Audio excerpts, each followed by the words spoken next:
भगवान से कहते हैं, जैसे भगवान ने पूछा कि तुम्हारी ये गति कैसे हुई, तुम कौन हो? कहा कि मैं इक्ष्वाकु कुल में जन्म लेने वाला नृग नाम का राजा हूँ। मैं रोज गायों को दान करता था। एक दिन मुझसे एक भूल हो गई। मैंने ब्राह्मण को एक गाय दान दिया। जिस गाय को मैंने दान दिया ब्राह्मण को, वो गाय वापस आकर के मेरे गौशाला में आ गई और मुझे पता नहीं चला। दूसरे दिन में वही गाय दूसरे ब्राह्मण को दान में दे दिया।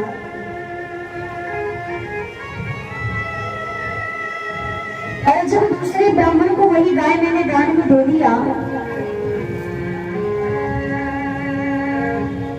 तो जब दूसरा ब्राह्मण जिसको मैंने पहले दान दिया था, उसने देखा रे ये तो मेरी गाय है। वो कहा ये मेरी गाय है, मुझे दे दो। उसने कहा ये मेरी गाय है, मुझे दे दो। वो न्याय कराने के लिए दोनों मेरे पास आए। पहले जिसको मैं गाय दान दिया था, उसने पूछा कि हे राजन, ये गाय आपने मुझे दान में दी है? हमने कहा हाँ, हमने आपको दान में दिया है। दूसरे ने पूछा आपने ये गाय मुझे दान में दिया है? मैंने कहा हाँ, ये गाय मैंने आपको दान में दिया है।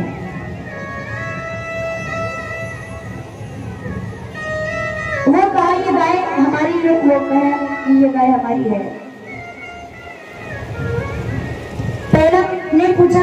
पहले ब्राह्मण ने पूछा ये गाय हमारी है, हमको आपने दी। हमने कहा ये गाय आपकी है। दूसरे से भी मैंने कहा ये आपकी है, आपको मैंने दिया है। अब दोनों के पूछने पे कहा कि आपको दिया, आपको दिया। ये दोनों ब्राह्मण कुपित होकर के और श्राप दिए। और उन्होंने कहा कि तुम तो गिरगिट का रंग बदलते हो, तुम जाओ, तुमको श्राप देते हैं, तुम गिरगिट हो जाओ। तुम पल पल में रंग बदलते हो। उनके श्राप के कारण से मैं गिरगिट बना हुआ हूँ। आज आपका दर्शन हुआ, आज मुझे मुक्ति मिली। हे श्री कृष्ण, हे वसुदेव, हे योगियों के पति, अनंत शक्तियों से संपन्न, हे ब्रह्म, सर्व में नाम भाव रखने वाले, सर्व में संभाव रखने वाले, सबको एक दृष्टि से देखने वाले हे प्रभु, मैं आपको नमस्कार करता हूँ। प्रभु राजा भगवान के धाम चले गए। उस समय पर भगवान ने अपने पुत्रों को समझाया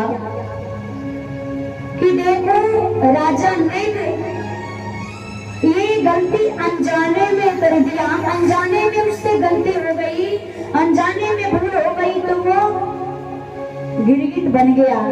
यदि जानबूझ करके कोई ब्राह्मण का हक लेता है, ब्राह्मण का धन लेता है, यदि आपका हिस्सा नहीं, यदि ब्राह्मण का कोई हक है, ब्राह्मण का हिस्सा, ब्राह्मण का यदि हिस्सा जो जानबूझकर के व्यक्ति खाता है, तो वो 60,000 वर्ष तक भ्रष्टा का कीड़ा बनता है और उसके वंश निर्वंश हो जाते हैं। इसलिए भगवान अपने पुत्रादियों को समझाते हैं कि कभी अनजाने में भी किसी ब्राह्मण का हक मत लो, किसी ब्राह्मण का धन मत खाओ। क्योंकि राजा नरेंद्र से अनजाने में गलती हुई थी। अनजाने में उसने गाय को दान में दूसरे को दिया था, दूसरे को दे दिया।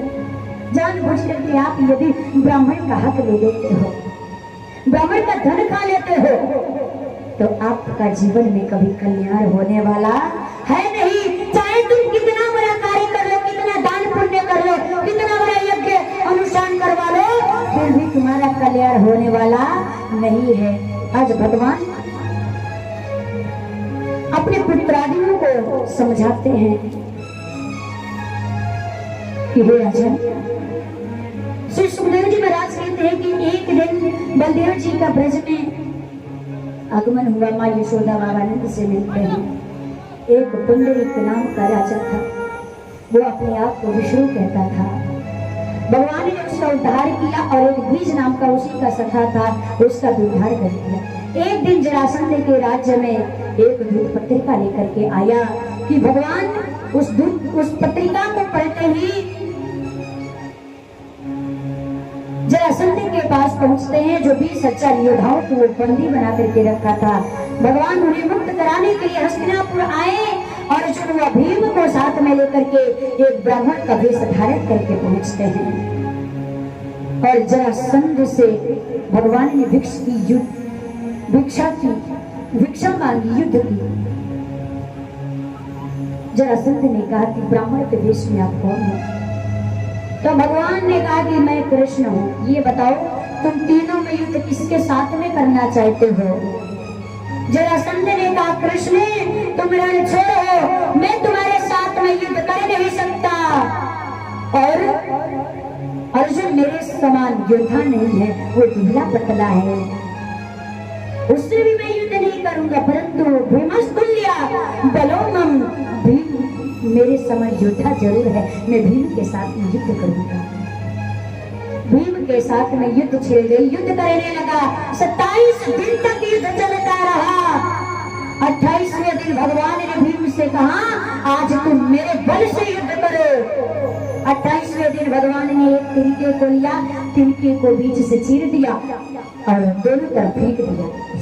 भीम समझ गया, जरासंध को बीच से चीर दिया, दोनों तरफ डाल दिया।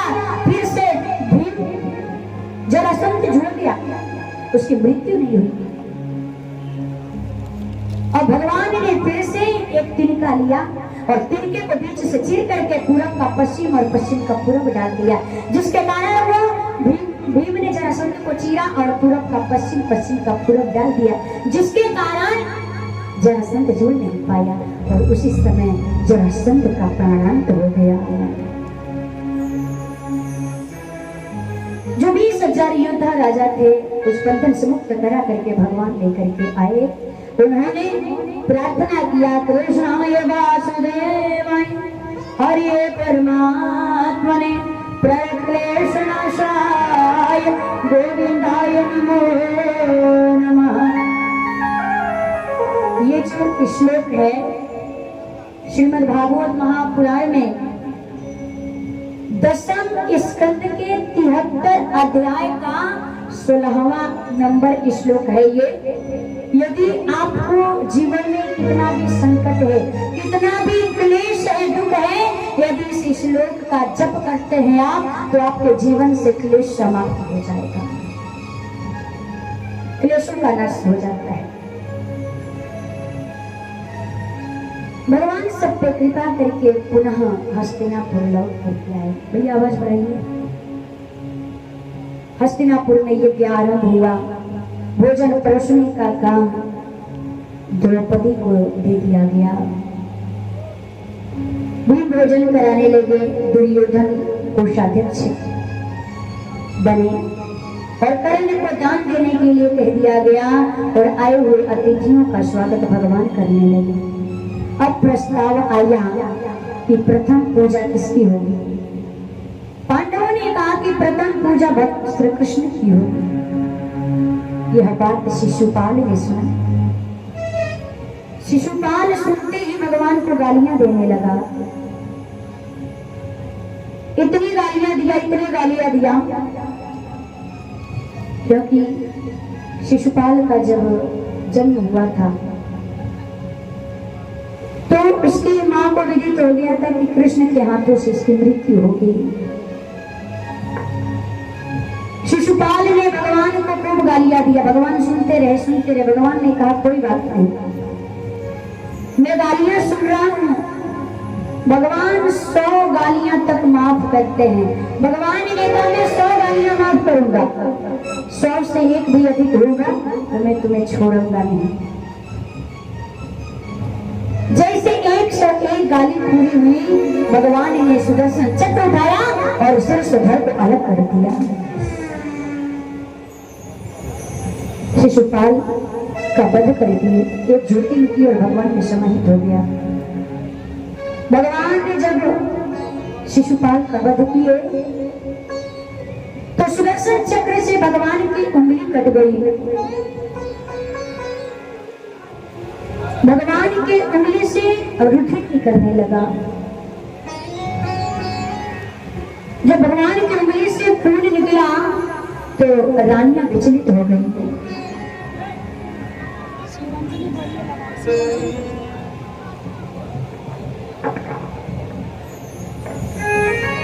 शिशुपाल कबड्डी की उनकी उंगली से खून निकलने लगा। रानियां विचलित हो गई कि अब मैं क्या करूं क्या करूं। भगवान के खून देख करके अधीर हो गई। शोक सत्य भामा कियो रुक्मी रोई बाधन मुकट खोज निपट राने अकुलाए। तब लगी देवी द्रौपदी जो देखे अधूरी। तब लगी देवी द्रौपदी जो देखे यदुवी। अंगुरी बांधन को तुरंत चीरे अपनी चीर। रानियां विचलित हो गई कि मैं क्या करूं क्या नहीं करूं। लेकिन द्रौपदी ने देखा कि मेरे भैया की उंगली कट गई है। द्रौपदी बिना विचारे ही अपने आंचल के पल्लू को फाड़ देती है और तुरंत भगवान के उंगलियों में पट्टी बांध देती है। भगवान की उंगलियों में जैसे ही पट्टी बांधी साड़ी फाड़ करके भगवान ने कहा, अरे द्रौपदी तुमने ये क्या कर दिया। अरे मेरी उंगली से थोड़ा सा रक्त क्या निकल गया, तुमने करोड़ों की साड़ी फाड़ दी। द्रौपदी ने कहा कि हे भैया, प्यारे घनश्याम यदि काम आवे आपके। प्यारे घनश्याम यदि काम आवे आपके तो काढ़ दूं नशों को ये तो रेशम की धागे हैं। ये धागे भी साधारण का कौन मोल करे। ये धागे भी साधारण का कौन मोल करे। न दुल्हन के जोड़े हैं न दुल्हा के पागे हैं। द्रौपदी कहती है, अरे भैया आप कहते हो सारी फाड़ दी, जिसकी एक करोड़ ब्रह्मांड पलता है, आप अपने खुद से मेरी सारी का तुलना करते हो। और वैसे भी सारी को मैंने फाड़ी नहीं भैया, मैंने नहीं फाड़ी चीर पीर देखे अधीर हो। मैंने नहीं फाड़ी चीर पीर देखे अधीर हो। भागे ही सोमनाथ चीर छोड़ भागे हैं। वो धागे हैं भागे जुबे नहीं आगे। वो धागे हैं भागे जुबे नहीं आगे। भागे उन्हीं के जागे जो उंगली पे लागे हैं। ये सुन करके भगवान के नेत्र सजल हो गए और बोले, द्रौपदी आज तुमने एक चीर फाड़ करके मेरे उंगली में बांधी है। समय आएगा, एक दिन समय आएगा तो मेरे से मांग लेना। इस चीर के बदले में तेरे को बहुत सारा चीर प्रदान करूंगा। समय आने पे द्रौपदी इस भाई से मांग लेना। ये सुन करके हमारे कन्हैया रो पड़े और कहने लगे, रहेगा याद ये दिन न जीवन में भुलाऊंगा। रहेगा याद ये दिन न जीवन में भुलाऊंगा।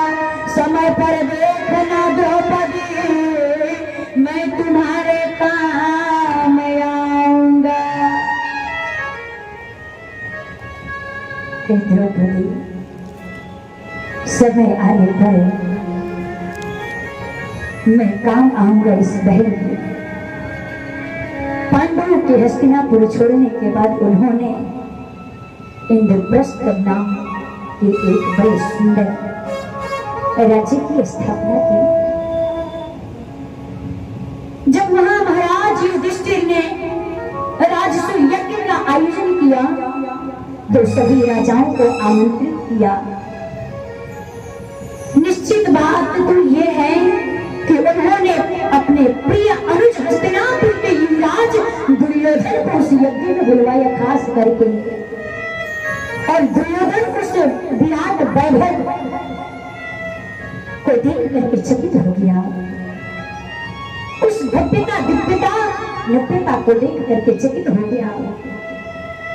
एक ऐसी जगह थी जहां पर दुर्योधन पहुंच गया, जहां पर एक ऐसा पत्थर था जो पानी लगता था। जल में थलके जल की प्रवणता के कारण वो दुर्योधन जाकर उस जल में गिर गया। दुर्योधन जब उस पांडवों के महलों में घूमने गया तो भ्रमता के कारण वो जाकर के उस जल में गिर जाता है। उसे गिरता हुआ देख करके खड़ी हुई पांडवों की पत्नी महारानी द्रौपदी अट्टहास करते हुए हंसी, और हंसने के क्रम में उन्होंने एक ऐसी बात कही जो किसी को भी चुप सकती थी। कहती है क्या, अंधे की संतान अंधी होती है। यह सृष्टि का अपना चमत्कार है। किसी भी व्यक्ति की आकृति, प्रकृति या उसका जीवन कैसा भी हो सकता है, लेकिन उस परमात्मा ने या माता पिता रूपी परमात्मा के अंशों ने उनके शरीर को जैसा भी निर्मित किया है वैसा ही इस सृष्टि को स्वीकार करना चाहिए। हमें भी स्वीकार करना चाहिए और आपको भी स्वीकार करना चाहिए। और हम जैसा परमात्मा ने मुझे दे करके शरीर भेजा है, हमें हंसना नहीं चाहिए, हमको भी स्वीकार करना चाहिए। दुर्योधन के पिता नेत्रहीन थे। द्रौपदी की ये कटाक्ष उसके हृदय में तीर के समान चुभने लगा। वो वापस लौट करके उस दिन आया। उस दिन से उसके मन में पांडवों को नष्ट करने की योजना बनने लगी कि पांडवों को कैसे नष्ट किया जाए। दुर्योधन के स्वभाव में दुष्टता और कुटिलता का सबसे बड़ा कारण था उसका मामा शकुनी, क्योंकि उसका मामा शकुनी दुर्योधन के हर एक गलत बातों का समर्थन करता था। दुर्योधन ने जब अपने बातों को अपने मामा शकुनी को बताया तो शकुनी ने कहा कि भांजे, अपनी सेना नष्ट मत करो, पांडवों को युद्ध के लिए आमंत्रित करो,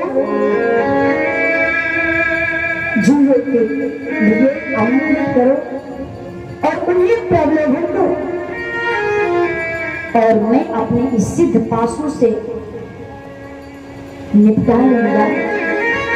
उन्हें तुम चिंता मत करना, और हारने के बाद तुम्हें जो चाहिए वो तुम मांग लेना। सारी संपत्ति तुम्हारी हो जाएगी और वो पांचों पांडव तुम्हारे दास बनकर के नतमस्तक हो जाएंगे। दुर्योधन को ये विचार अच्छा लगा। उसने निमंत्रण भेजा। प्रलोभन में फंसे पांडव हस्तिनापुर पहुंच गए। राज्यसभा में युद्ध क्रीड़ा खेल खेल में बदल गई। पांडवों के बड़े भाई महाराज युधिष्ठिर ने क्रमशः अपने सारे राज्य संपत्ति को दांव पर लगा दिया। दस्तक हारते गए। जब कुछ भी नहीं बचा तो उन्होंने अपने भाइयों को भी दांव पे लगा दिया। जब भाइयों को हार गए तो उन्होंने अपनी महारानी द्रौपदी को भी दांव पर लगा दिया। दुर्भाग्य से सारे दांव हार गए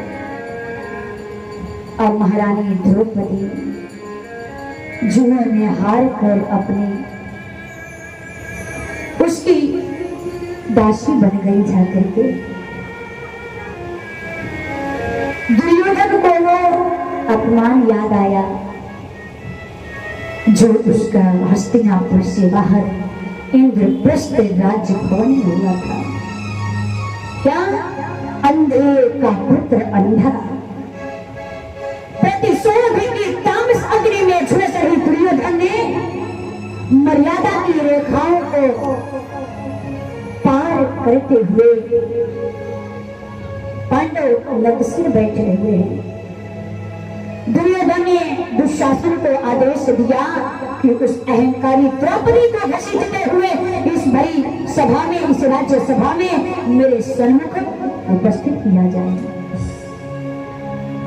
दास बने हुए पुरुषार्थी दंडधारी धनुषधारी अर्जुन चुप है, भीम चुप है, सदा सत्य को समीक्षा करने वाले महाराज युधिष्ठिर चुप है।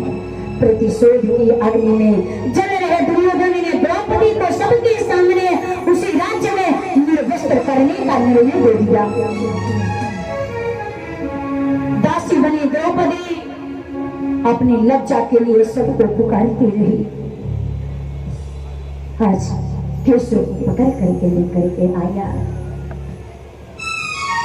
सभी लोग इस राज्य सभा में विराजमान हैं, लेकिन कोई उस द्रौपदी के लाज की रक्षा नहीं करता है।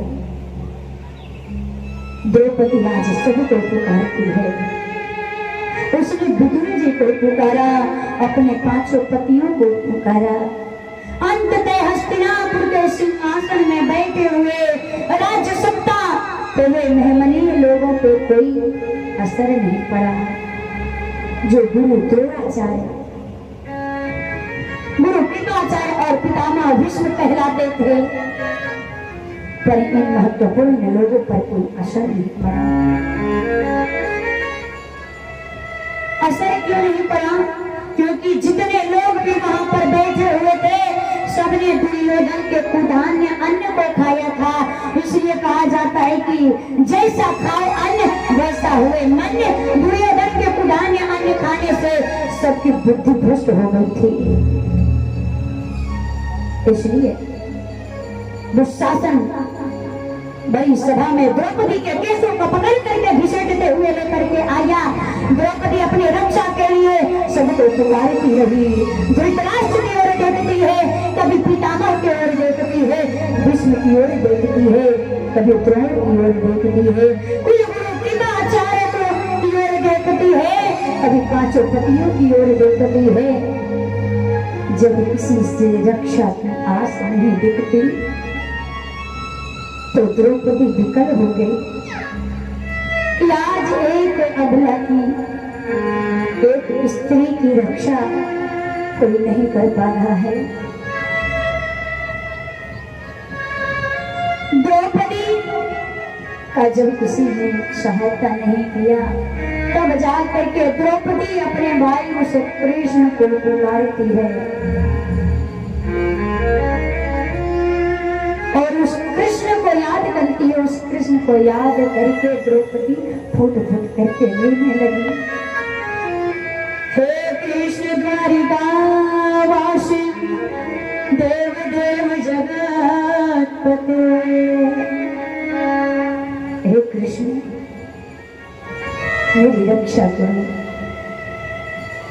आज मेरी लाज बचाओ। कृष्ण तुम्हारे सिवा मेरा लाज बचाने वाला कोई नहीं है। दुशासन ने आज द्रौपदी के साड़ी को पकड़ करके लगा खींचने, खींचते खींचते वो दुशासन थक गया। द्रौपदी कहती है, रे दुष्ट दुशासन, तुझे जितना जोर लगाना है मुझ पे जोर लगा ले, जितने जोर से तुझे साड़ी खींचना है तो खींच ले। मैं अपने भैया को बुलाऊंगी और मेरे भैया आएंगे, मेरे भैया आकर के मेरी रक्षा जरूर करेंगे। द्रौपदी कहती है, पंडित श्री चंद्रशेखर मिश्र जी की बड़ी सुंदर लेखनी है। खींच दुशासन जोर लगाई के हमारे जो सुन पई है, विश्वास विपत्ति पड़े पर अमोहन ना हम के विषय नहीं है।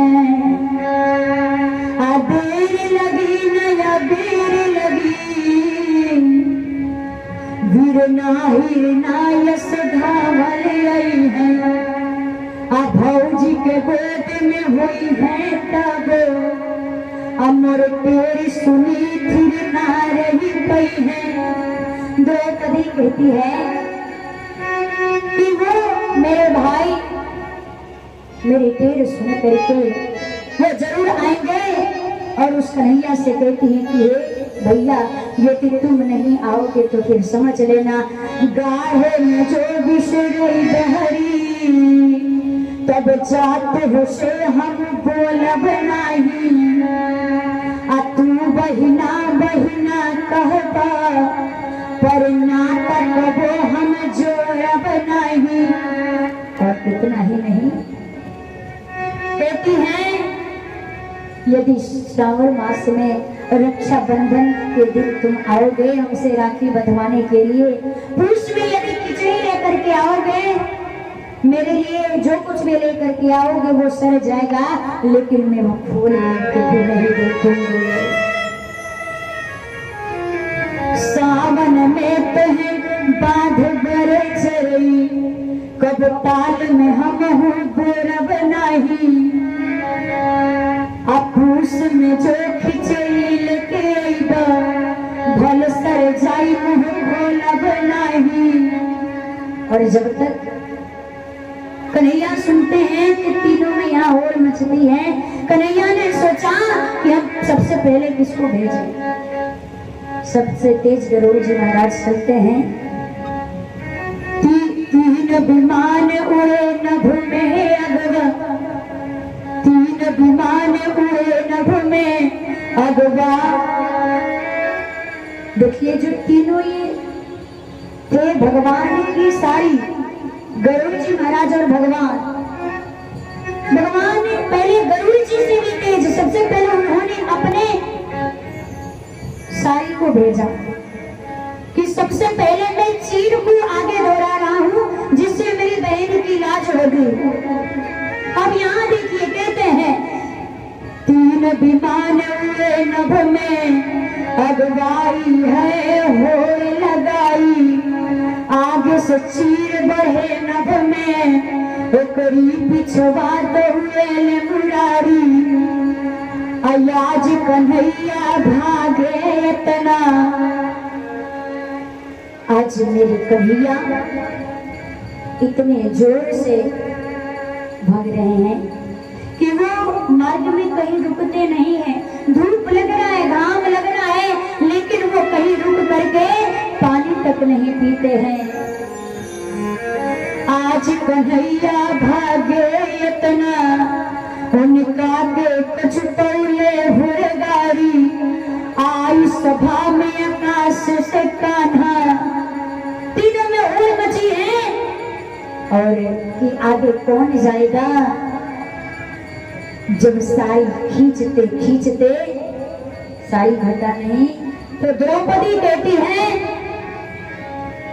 कि जितना जोर लगाना है लगा ले। अरे दुर्योधन तुझे जितना जोर लगाना है लगा ले यदि तू हार जाएगा ना तू थक जाएगा तो तेरा जो अंधा बाप है अंधे बाप को भी बुला लेना वो भी अपनी ताकत लगा लेगा। आज द्रौपदी कहती है अरे सारी घटे ने तो बोला दुर्योधन अरे खींच दुशासन जोर लगाई के सुन के द्रौपदी हंस बोली आ तू अब जोर लगा शहजादे आ बात दयादी की आई गई बता आ बात दयादी की आई गई बता अपने अनहरा बपरो के बैठा दे अब बाती पे बाती हमें भी कह